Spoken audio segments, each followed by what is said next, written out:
présente l'agence cinématographique Son Précieux, ACSP Film dont Roi Salomon, volume 1, volume 2. Une série télévisée à vous couper le souffle, mais très éducative.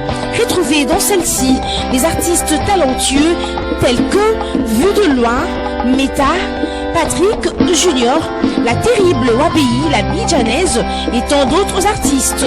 Pour tout achat, appelez Emma Manzambi Productions au 0032 47 79 50 943.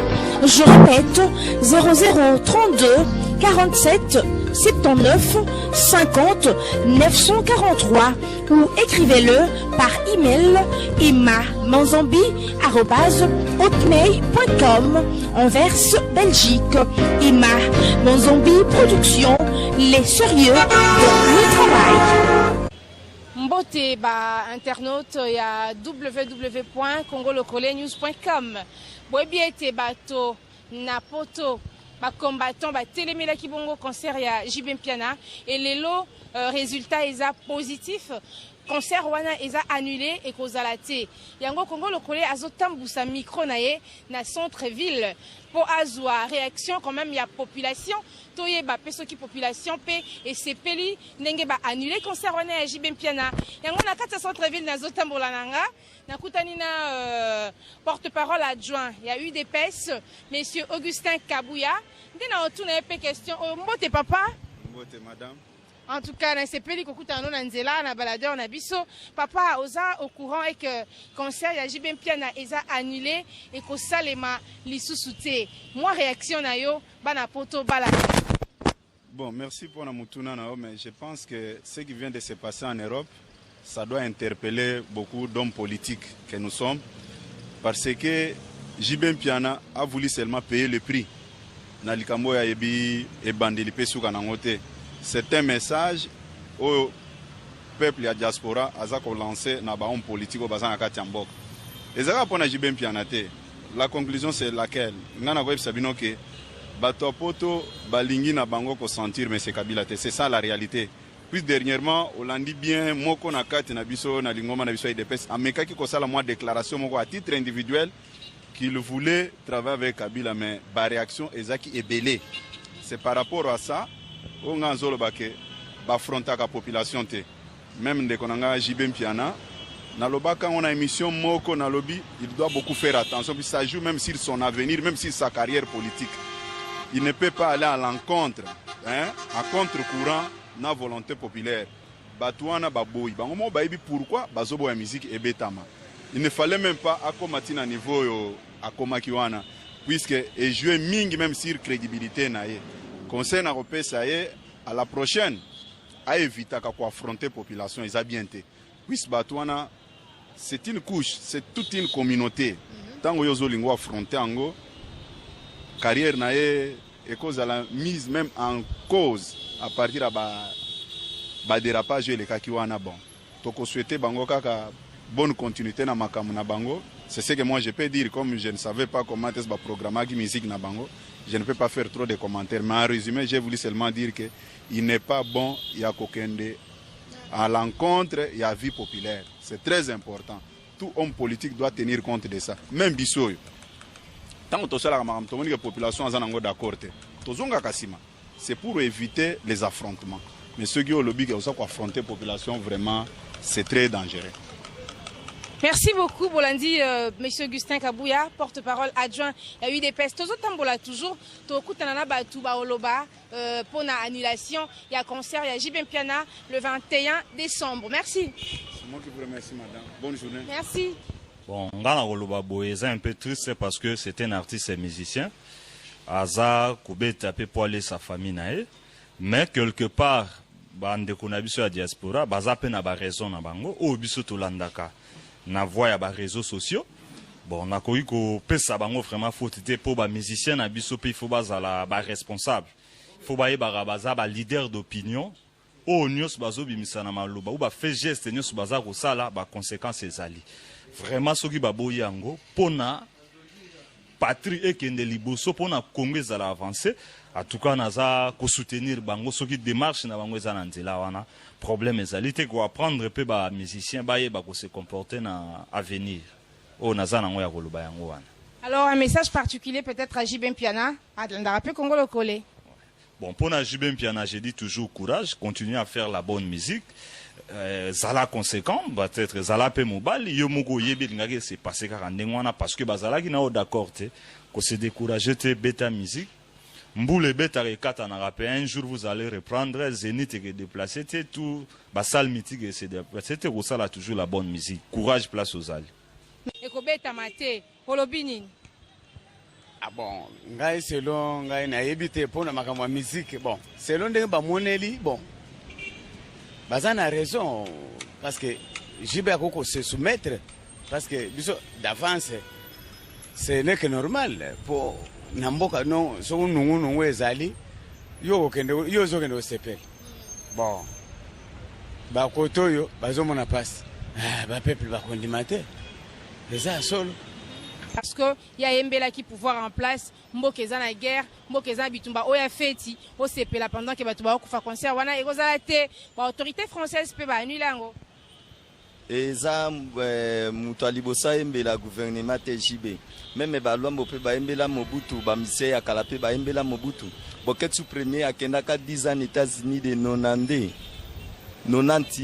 à 2000. À cause de Mbela Mobutu. Est-ce qu'il y a un problème? Et ça problème était musique na gouvernement za na rapport au côté bana poto batika makambo na parce que bazolukela kabisone ba infraction o ezambuka na biso bango moko bazomona ba konsembuka pe bazokende so bo ba moniki wa sala ki mabe babeta e oui bazakari basala pe mabe bango bakoti na gouvernement bazokende poto babeta bango ezaka ndenge mokeza nango gravité. Merci. Ah na OK merci. Merci. Ouais, franchement, Naza, désolé. Je viens d'apprendre ça tout de suite là. Je suis vraiment désolé en tout cas parce que la chose que nos frères combattants doivent savoir, c'est que les musiciens ne sont pas des politiciens. C'est leur boulot. Ils ne vivent que de ça. Nous avons vu ici en 2006, JB a chanté pour Jean-Pierre Mbemba. Il était de l'opposition. Maintenant, en 2011, il a chanté pour les raïs. Donc, c'est tout simplement celui qui se pointe pour donner de l'argent. On chante pour lui. C'est leur job. Ils doivent comprendre cela. De l'autre côté, nous voyons que notre culture, notre musique n'est pas à la hauteur, vraiment, comme c'était dans les temps. Nous voyons que ce sont les Ivoiriens, en général les Ouest-Africains qui dominent le terrain partout. Dans les discothèques européennes, partout, ici en Afrique, ce n'est que les coupés décalés.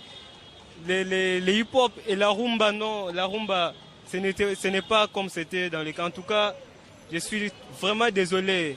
Alors, toi, tu aurais souhaité que ces concerts-là aient effectivement lieu? Oui, j'aurais souhaité cela, surtout que la musique congolaise doit reprendre sa place vraiment. Les drapeaux de l'RDC doivent se hisser partout dans le monde. C'est ça la culture de l'RDC. On doit s'exprimer à travers notre musique. Du moins, on n'est pas fort en cela, en ceci, mais pour la musique quand même, on doit montrer que notre pays, c'est un grand pays de la musique. Mais il y a nos frères qui meurent à l'est du pays, alors on ne pense pas faire la fête pendant qu'on a déjà 8 millions de morts. Oui, je sais, pour les frères de l'Est, en tout cas, la guerre, d'ailleurs, le concert, la cagnotte du concert, c'était destiné pour les gens de l'Est. JB lui-même l'a dit, ainsi que son producteur, il ne toucherait même pas à un franc de ce concert-là. C'était pour nos frères qui souffrent à l'est du pays. Au moins, les combattants pouvaient avoir pitié pour cela. Voilà. En tout cas, tu as bien parlé. Merci beaucoup.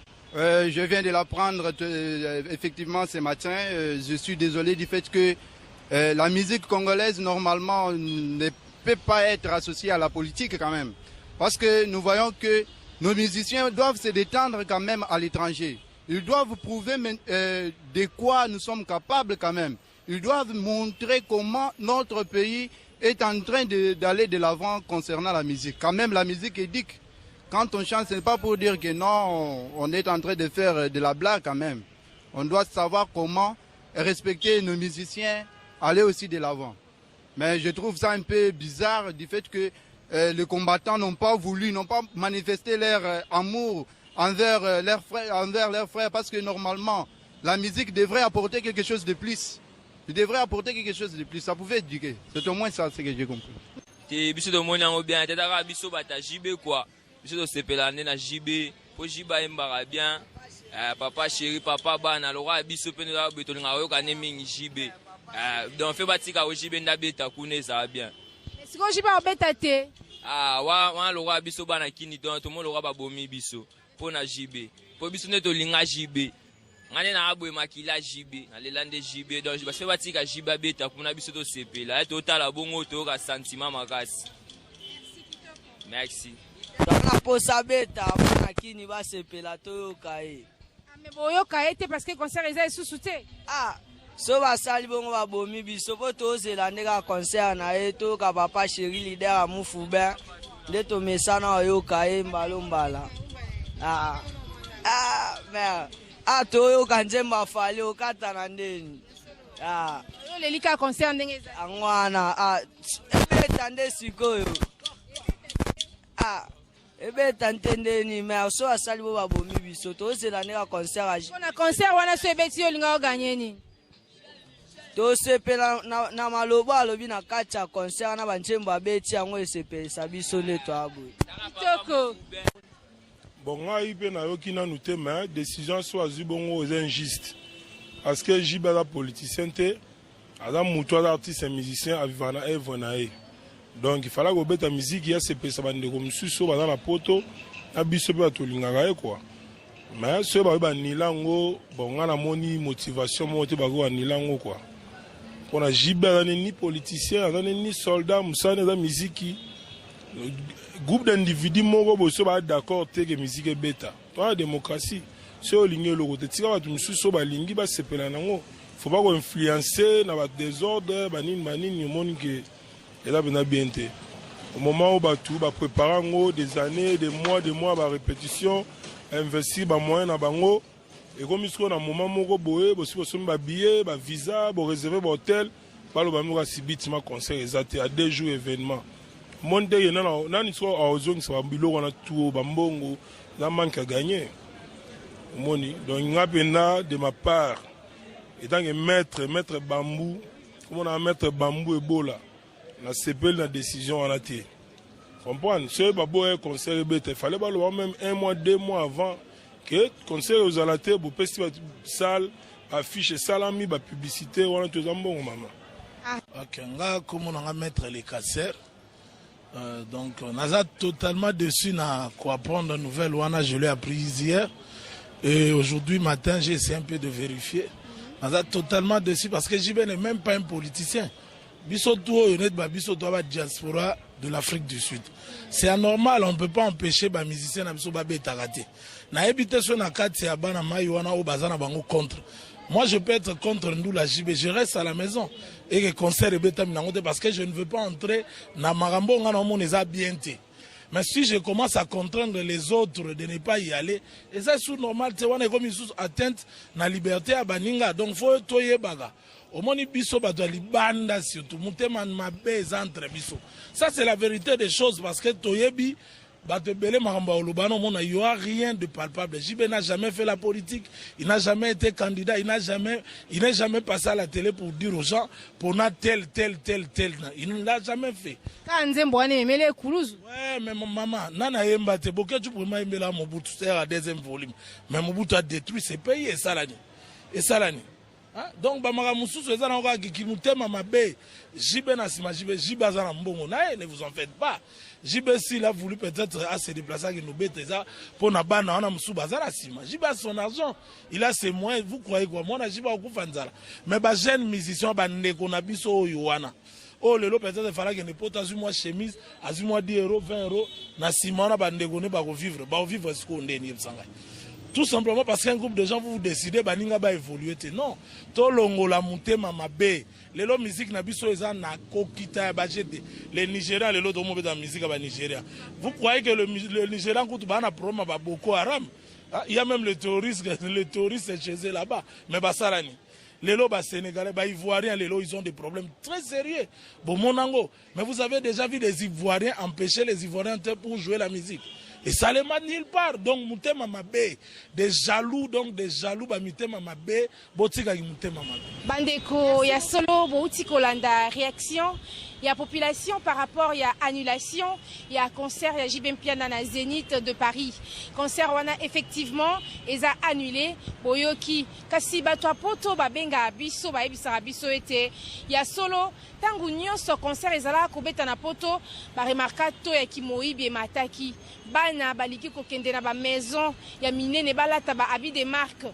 Et tindaki bana na kimoibi mais banda ba concert et beta makalisusu te babi kimia ezali résultat vraiment eza positif bana bazongeli classe kimia pe koti na ba foyer na bango yango to pesi coup de chapeau na ba combattant nyonso bo militaki à ce que concert oyo ezala te pour na ba intérêt oyo toyebi biso nyonso yango lelo Congo lokola tambusaki micro ayoka soki population ya Kinshasa et lobinini ya solo ba vie peut-être c'est divergé, mais balobi décision populaire, éthique à la populaire, au qui côté les mélaïs yangote. Il y a solo bisoto sepeli, koka bana, il y a poto, ba comme na bon kozonga la classe, ba kenda suba concerté, to ya kimoibi na ba magasin, ya minene ba maison de marque et sili pour mota kolka wakende concert, auluka alata kitoko, ana mbongo te akekoiba. Donc par là toliko ba kemema qui peut ba dérapage, mais tozwa tango simande tokoyeba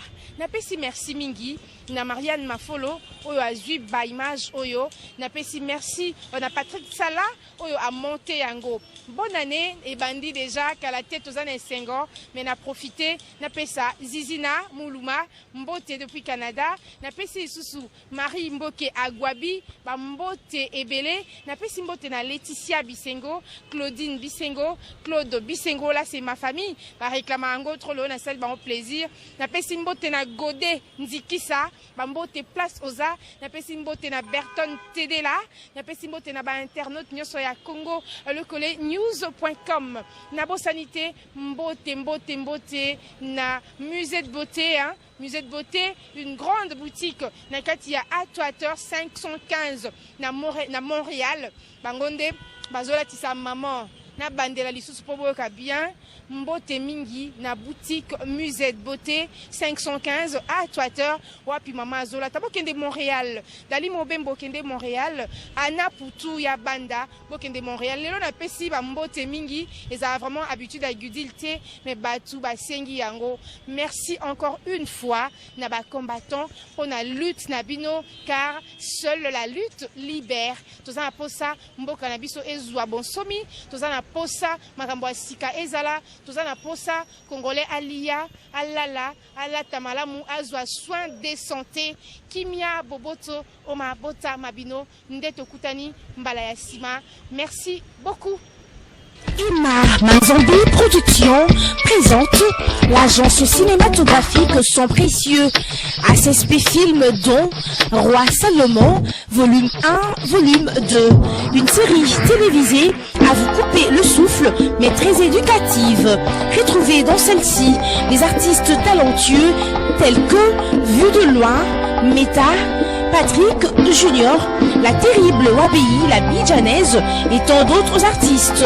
Pour tout achat, appelez Emma Manzambi Production au 0032 47 79 50 943. Je répète, 0032 47 79 50 943 ou écrivez-le par email emma.manzambi@hotmail.com Anvers, Belgique. Emma Manzambi Production, les sérieux dans le travail.